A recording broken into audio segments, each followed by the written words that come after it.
Hey guys, how you doing? All right, so I had to stop on the Duramax fuel leak. I had to run out for a quick little road service. Not even a road service, just a mobile service for a landscaping company that I do some work for. They're F550 with the 6.0 Powerstroke. I believe their starter's going out, possibly maybe a flywheel problem, but that's what I'm going to figure out right now. Let me show you guys what's going on. So, you guys see my little truck? This is the truck, you guys.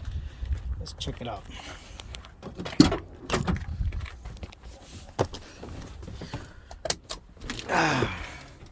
So let's see what it's doing, guys. So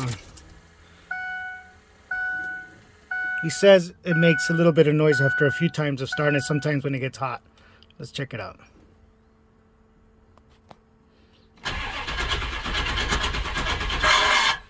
There it is. Started.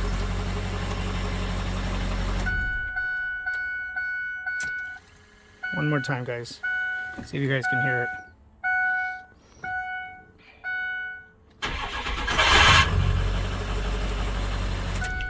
Well, it's starting, guys. Let me check it out, and I'm going to start diagnosing it, guys. I'll put up a few little shorts and a few videos. I'll get back to you guys right now.